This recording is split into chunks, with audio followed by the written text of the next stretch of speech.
Hello student, आप सबका स्वागत है फिर से एक नए वीडियो। तो इस वीडियो में हम बात करने वाले हैं आपके 9th क्लास के हिंदी के पेपर के बारे में, जो आपका यहाँ पे वार्षिक पेपर होने वाला है। ये पेपर आपका यहाँ पे 5 फरवरी को ये पेपर होने वाला है। तो इसकी पूरी की पूरी बात इस वीडियो में करने वाला हूँ। तो वीडियो को आपको यहाँ पर लास्ट तक देख लेना। अगर चैनल पर पहली बार तो चैनल को आपको यहाँ पर सब्सक्राइब कर लेना है। तो जो आपका यहाँ पर 9th क्लास का हिंदी का पेपर होने वाला है, इस पेपर के बारे में पूरा का पूरा फुल सोल्यूशन इस वीडियो में देने वाला हूँ। तो वीडियो को आपको यहाँ पर लास्ट तक देखना है। चैनल पर पहली बार तो चैनल को आपको सब्सक्राइब कर लेना है। तो यहाँ पे आप देख सकते हैं, यहाँ पे आपका रोल नंबर डाल लेना आपको यहाँ पे, और यहाँ पे आपका एक कोड हो जाता है, जिसके अंदर आप देख सकते हैं यहाँ पे कक्षा 9th की वार्षिक परीक्षा 2024-25 से होने वाला है, जो आपका यहाँ पे हिंदी का पेपर होने वाला है। इस हिंदी पेपर की पूरी जानकारी इस वीडियो में देने वाला हूँ। तो वीडियो को आपको पर लास्ट देखना है। चैनल पर पहली बार चैनल को आपको सब्सक्राइब कर लेना है। तो आप यहाँ पर देख सकते हैं कि आपका हिंदी का पेपर है, जो 9th क्लास के स्टूडेंट जितने भी हैं, आप इस वीडियो को पेपर से देने से पहले 1 से 2 बार जरूर देख के जाइएगा, क्योंकि इसी वीडियो के माध्यम से जो क्वेश्चन बताने वाले हैं, सारे के सारे क्वेश्चन आपके पेपर में फंसने वाले हैं। तो इस वीडियो को 1 से 2 बार देख के आपको जरूर जाना है। तो यहाँ पे आप देख सकते हैं, आपके सामने टोटल 23 क्वेश्चन होने वाले हैं और 3 घंटे का आपको यहाँ पर समय मिलने वाला है। ठीक है, इसके बाद टोटल आपका यहाँ पर 75 नंबर का पेपर होने वाला, मतलब 75 के 75 नंबर आपके इसी वीडियो के माध्यम से आ जाएंगे। अगर आपने इस वीडियो को ध्यान से समझा और उसको देखा, जो यहाँ पर मैंने बताया, अगर आपने उसको फॉलो कर लिया, तो आपके 75 के 75 नंबर यहीं से पूरे के पूरे बनने वाले हैं। आप तो यहाँ से इस वीडियो को जरूर देख के जाना है। तो अब हम चलते हैं अपने प्रश्नों की बात करते हैं। कौन कौन से प्रश्न इसमें पूछे जा सकते हैं, कौन कौन से प्रश्न आपसे नहीं पूछे नहीं जा सकते हैं। तो यहाँ पे आप देख सकते हैं कि यहाँ पे आपके नियम दे रखे कि कौन कौन से आपको यहाँ पे निर्देश फॉलो करने। इसमें पहला लिखा है कि सभी प्रश्न करना अनिवार्य है, और यहाँ पे लिखा है कि प्रत्येक प्रश्न के लिए आवंटित अंक उसके सम्मुख अंकित कर दिए गए हैं। ठीक है, इसके बाद यहाँ पे और भी दे रखे। तो इन सारे के सारे नियमों को आपको सभी ध्यान से पढ़ लेना है। अब हम चलते हैं पहले प्रश्न, क्योंकि पहला प्रश्न इसमें क्या पूछा गया। तो जितने स्टूडेंट हैं चैनल को सब्सक्राइब के जरूर कर लें, और वीडियो को ज़्यादा से ज़्यादा शेयर करें। उस वीडियो को लास्ट तक जरूर देखें, स्किप ना करें, क्योंकि सारे के सारे प्रश्नों के आंसर वीडियो में मैं बताने वाला हूँ। तो चलो चलते हैं पहले प्रश्न, क्योंकि पहला प्रश्न इसमें क्या पूछा गया। तो पहला प्रश्न आपका इसमें पूछा गया, हम उसकी यहाँ पर बात कर ले। तो देख सकते हैं आप यहाँ पे कि पहला प्रश्न जो आपसे यहाँ पर पूछा गया, उसकी यहाँ पर पूरी की पूरी मैं बात करने वाला हूँ। तो यहाँ पर जो पहला प्रश्न आपसे पूछा गया, उसकी यहाँ पे बात कर लेते। तो पहला प्रश्न पूछा गया आपसे कि निम्नलिखित प्रश्नों में से सही विकल्प का चयन कीजिए। जो आपके यहाँ पर टोटल 6 नंबर के प्रश्न होने वाले हैं, 1 नंबर का एक प्रश्न यहाँ पे होने वाला है।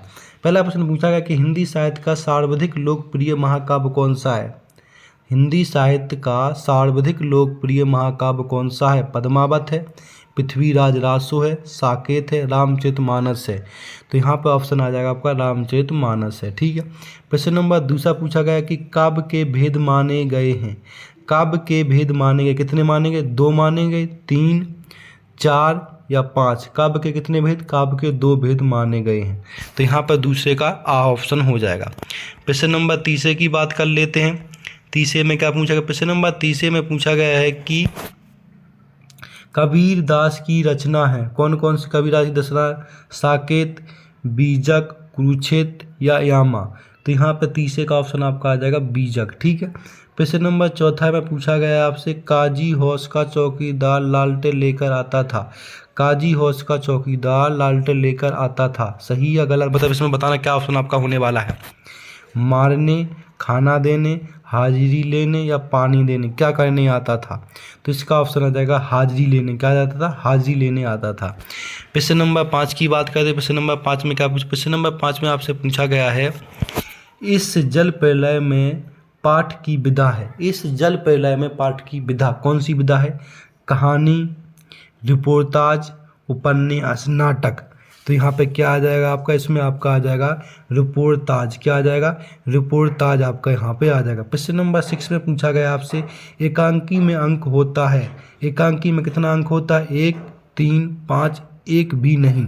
तो यहाँ पे आ जाएगा 1। एकांकी में कितना होता है, 1 यहाँ पे आपका हो जाएगा। तो यहाँ पे आप देख सकते हैं कि आपके पूरे के पूरे जो यहाँ पे क्या होता है सही विकल्प पूछे गए थे, वो सारे के सारे मैंने करा दिए। इनका आंसर आपको PDF के माध्यम से मिल जाएगा। अब हम बात करने वाले दूसरे प्रश्न की। तो दूसरे प्रश्न में चलते हैं। तो यहाँ पे आपके सामने दूसरा प्रश्न क्या आ जाता है, उसकी यहाँ पे हम बात कर लेते हैं। तो यहाँ पे आपको दूसरा प्रश्न स्टार्ट होता है, जिसके अंदर आपको रिक्त स्थान भरने हैं। इनका रिक्त स्थान का पूरा जो PDF आपको PDF में दिख जाएगा। यहाँ पे आपके 2 प्रश्न कट चुके, उनके मैं आंसर आपको यहाँ पे बता देता हूँ। बाकी के आंसर जो प्रश्न उसका बनने वाला वो आपको PDF में मिल जाएगा।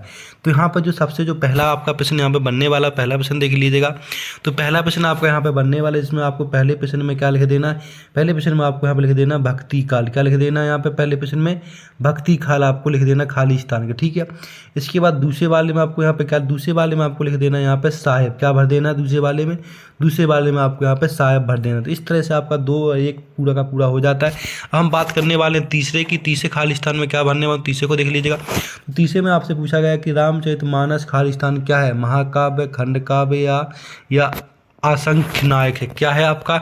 तो तीसरे में आपका यहाँ पे आ जाएगा महाकाव्य। क्या लिख दोगे आप यहाँ पे तीसरे में, महाकाव्य लिख दोगे। चौथे में मात्रिक छंद में खाली स्थान की गणना की जाती, कैसे की जाती, मात्राओं की, शब्दों की या फिर वर्णों की। तो यहाँ पे आ जाएगी मात्राओं की गणना की, किसकी गणना की जाती है, मात्राओं की गणना की जाती है। प्रश्न नंबर 5 में पूछा गया कि बे वाले शब्दांश जो शब्द बनते समय आरंभ में लगते हैं खाली स्थान कहलाते, प्रत्यय, उपसर्ग, विलोम क्या कहलाते हैं, उपसर्ग कहलाते, क्या आ जाएगा, उपसर्ग आ जाएगा, ठीक है। प्रश्न नंबर 6 में क्या पूछा गया, प्रश्न नंबर 6 से पूछा गया कि यहाँ पे करुण रस का स्थायी भाव होता है, रति, शोक, क्रोध, क्या हो जाएगा, शोक।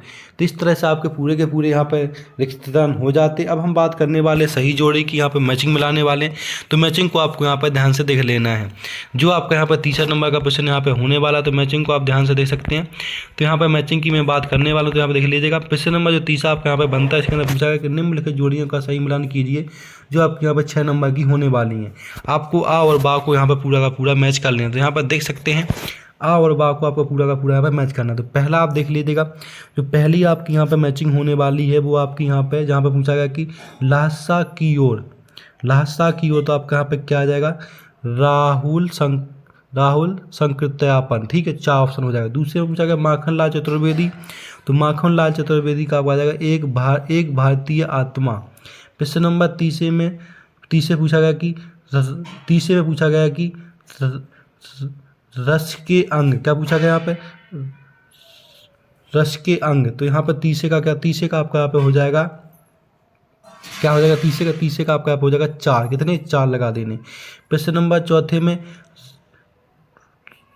आपसे पूछा गया यहाँ पे, चौथे का क्या हो जाएगा आपका यहाँ पर, चौथे का आपका यहाँ पे हो जाएगा घा, जिसमें 3 भर देना है, ठीक है।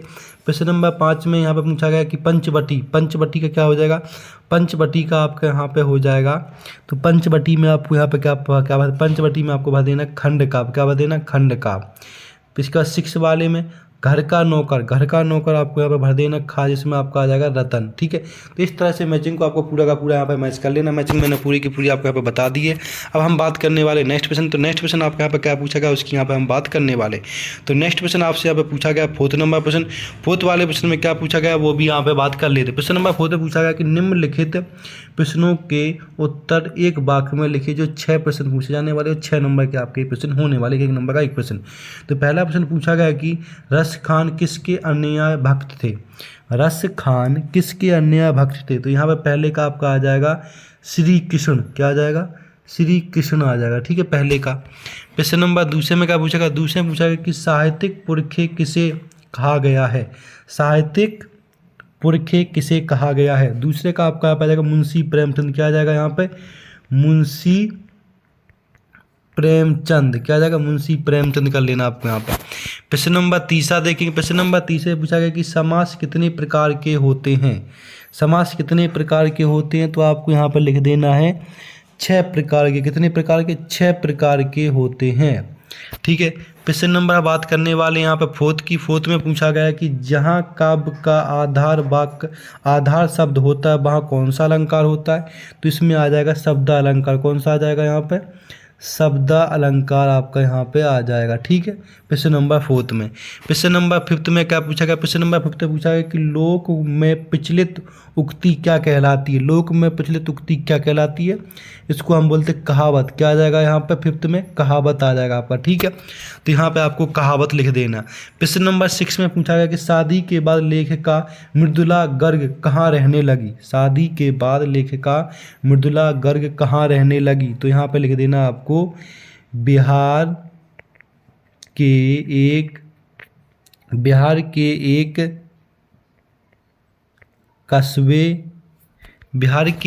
कस्बे में, जिसका नाम क्या था? जिसका नाम था प्राइमिया। क्या था? प्राइमिया लिख देना आप। यहाँ पे आप लिख देना, आपको क्या बोलता हूँ, प्राइमिया के नगर में रहती थी। तो यहाँ पे इस तरह से आपके ये 4th वाला प्रश्न पूरा का पूरा हो जाता है। इस 4th प्रश्न को भी आपको यहाँ पे अच्छे से कर लेना है। अब हम बात करने वाले नेक्स्ट प्रश्न की। तो नेक्स्ट प्रश्न आपको यहाँ पे आ जाता है, उसकी हम यहाँ पे बात करने वाले हैं। तो नेक्स्ट प्रश्न आपका यहाँ पे बनता है 5th, जिसके अंदर आपसे पूछा गया, उसकी हम बात कर लेते हैं। तो प्रश्न नंबर 5 में पूछा गया निम्नलिखित कथनों में से सत्य अथवा असत्य छाट कर लिखिए, जिसमें 6 प्रश्न पूछे जाने वाले हैं और 6 नंबर के प्रश्न आपके यहाँ पे होने वाले हैं।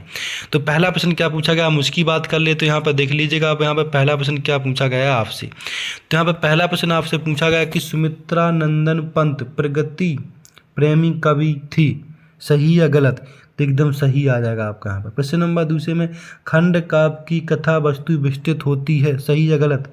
ये आपका असत्य हो जाएगा। प्रश्न नंबर 3 में लॉरेंस को कबूतर से प्रेम था, सही या गलत? ये एकदम गलत हो जाएगा आपका। प्रश्न नंबर 4 में विचार विनिमय के माध्यम को भाषा कहते हैं, ये आपका सही हो जाएगा। प्रश्न नंबर 5 में विभीषिका से तात्पर्य भयंकरता से है, सही या गलत? ये आपका एकदम सत्य हो जाएगा। प्रश्न नंबर 6 में पूछा गया कि राम स्वरूप की पत्नी का नाम प्रेमा था, राम स्वरूप की पत्नी का नाम प्रेमा था, ये भी बात एकदम सही है। तो इस तरह से आपका 5th वाले सत्य असत्य पूरे के पूरे मैंने करा दी गई, तो इनको भी आपको अच्छे से याद कर लेना है। अब हम बात करने वाले प्रश्न नंबर 6 में, जिसमें पूछा गया कि छायावाद की कोई 2 विशेषताएं लिखिए, जो आपका 2 नंबर का प्रश्न होने वाला है। या फिर इसका अथवा वाला प्रश्न भी कर सकते हैं। अथवा वाला प्रश्न देख लीजिएगा आप यहाँ पे, जिसमें पूछा गया कि पद साहित्य के इतिहास को कितने भागों में विभाजित किया गया, इनके नाम लिखिए। प्रश्न नंबर 7 में पूछा गया कि सुमित्रा नंदन पंत अथवा माखनलाल चतुर्वेदी के भाव सौंदर्य की 2 विशेषताएं लिखिए। इन दोनों में से किसी एक की आपको भाव सौंदर्य की विशेषताएं लिखनी है 2, जिसके आपको यहाँ पर 2 नंबर मिल जाएंगे। प्रश्न नंबर 8 में कवि माखनलाल चतुर्वेदी को कोयला से ईर्ष्या क्यों हो रही है? अथवा वाला प्रश्न 36 में पूछा गया कि कावित्री ललगद्र का घर जाने की चाह से क्या तात्पर्य? इन दोनों में से किसी एक को आपको यहाँ पे कर लेना है।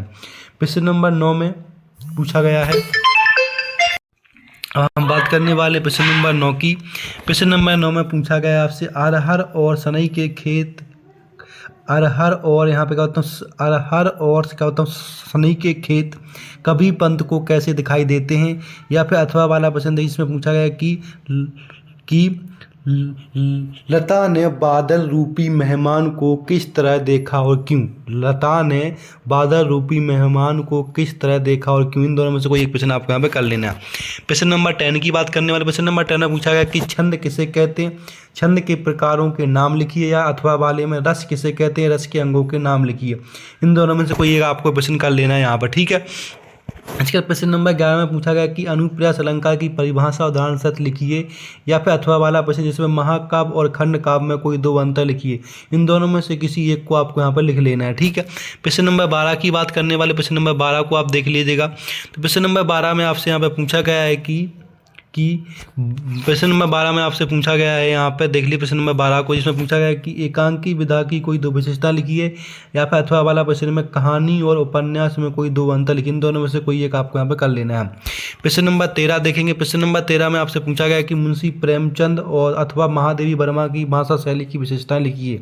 इन दोनों में से किसी एक के ऊपर आपको उनकी शैलियों की भाषा लिखनी है। या तो मुंशी प्रेमचंद की लिख सकते हो या फिर महादेवी वर्मा की, जिनकी आपको शैली की विशेषता, भाषा शैली की विशेषताएं लिखनी है। तो 2 नंबर आपके यहाँ पे पक्के हो जाते हैं।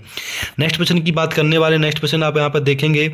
नेक्स्ट क्वेश्चन आपके यहाँ पे हो जाएगा 18, जिसमें आपसे पूछा गया वो देख लीजिएगा। क्वेश्चन नंबर 18 पूछा गया कि निम्नलिखित काव्यांश का संदर्भ प्रसंग सहित भावार्थ लिखिए। जो 3 नंबर का आपका यहाँ पे होने वाला है। इसमें आपको एक प्रश्न दे रखा है, उसका संदर्भ प्रसंग और सहित व्याख्या भावार्थ लिखनी है। इन दोनों में से कोई एक प्रसंग आप यहाँ पे कर सकते हैं। प्रश्न नंबर आपका 18 हो जाएगा। इसका प्रश्न नंबर 19 देखेंगे। प्रश्न नंबर 19 जो आपका यहाँ पर 3 नंबर का होने वाला है, इसमें आपसे पूछा निम्नलिखित गद्यांश की संदर्भ प्रसंग सहित व्याख्या कीजिए। इन दोनों जो 2 गद्यांश दे रखे, इन दोनों में से किसी एक को आपको अच्छे से पढ़ के उनका प्रसंग, संदर्भ और व्याख्या आपको करनी है। 3 नंबर आपके यहाँ पे मिल जाएंगे। प्रश्न नंबर 20 में आपसे पूछा गया कि जल है तो कल है विषय पर अनुच्छेद लिखिए। जल है तो कल है विषय पर अनुच्छेद लिखना है, जो 3 नंबर का आपका यहाँ पे होने वाला है। या फिर अथवा वाला प्रश्न, जिसमें वार्षिक परीक्षा की तैयारी पर पिताजी के लिए एक संवाद को लिखें। दोनों में से कोई एक आपको यहाँ पे कर लेना है। प्रश्न नंबर आपके यहाँ पे 21 होता है, जिसमें पूछा गया निम्नलिखित अपठित काव्यांश अथवा गद्यांश को पढ़कर नीचे लिखे प्रश्नों के उत्तर लिखिए। तो आपके सामने नीचे एक काव्यांश दे रखा है। इस काव्यांश को पढ़कर नीचे दिए गए प्रश्नों को आपको उत्तर देना है, जो आपको यहाँ पर 4 नंबर का ये होने वाला है। तो इसको आपको पढ़ लेना है। देख सकते हैं आप यहाँ पे 21 वाला प्रश्न है। इसके जो यहाँ पर काव्यांश, इस काव्यांश को पढ़ के नीचे दिए गए प्रश्नों के आपको यहाँ पे आंसर देने। इसमें पूछा गया पहला कि उपयुक्त इसका शीर्षक बता देना है। दूसरा पूछा गया मानव जीवन के लिए मनोरंजन क्यों आवश्यक है। तीसरा पूछा गया उपयुक्त गद्यांश का सारांश लिखिए। उपयुक्त क्या होता है, गद्यांश का सारांश लिख देना आपको यहाँ पे। तो 21 का प्रश्न हो जाता है। या फिर अथवा वाला प्रश्न कर सकते हैं। अथवा वाला प्रश्न भी आपको दे रखा है। इस ऊपर वाले गद्यांश को पढ़कर नीचे दिए गए प्रश्नों का आपको यहाँ पे आंसर दे देना है। तो यहाँ पे आप देख सकते हैं। तो इस गद्यांश को पूरा पढ़ के आपको इस नीचे दिए गए प्रश्नों के आंसर दे सकते हैं। नेक्स्ट प्रश्न आप